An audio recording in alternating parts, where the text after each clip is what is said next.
Intanto vi racconto un piccolo aneddoto che fa sempre bene ogni tanto interrompere le cose alte dell'arte con un piccolo aneddoto.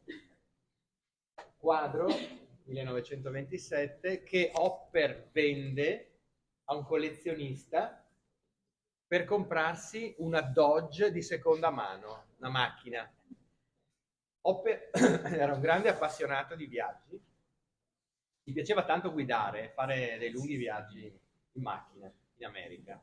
E quindi vende questo quadro, $1.500 dell'epoca, che era una discreta cifra, e si compra questa Dodge di seconda mano con cui parte da New York e arriva fino in Messico.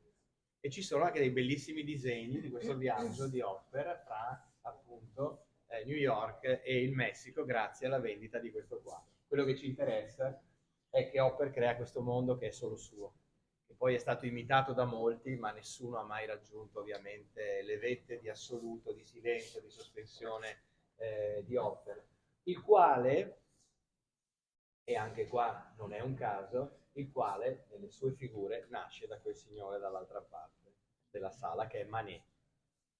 Grande amore di Hopper nei confronti della pittura e della cultura francese, ma per quanto riguarda la pittura di ritratto e di figura, i suoi grandi riferimenti sono proprio Manet e Degas, che non a caso sono inseriti accanto a lui o vicino a lui. Quello che lui viene creando è questo ambiente di carattere quasi cinematografico in anticipo. Sappiamo bene quanto non Hitchcock, quel pittore, ma quanto Hitchcock, il regista, abbia preso dalle immagini proprio dei quadri di Edward Hopper. Un mondo non triste, non malinconico, ma di silenzio, di solitudine, di sospensione. Sono come delle monadi queste figure che noi vediamo, e anche qui, con la creazione di spazi che se noi li volessimo isolare, troveremo degli spazi quasi astratti, assolutamente. Quindi c'è un racconto, guardate per esempio, se io vi isolo questa parte,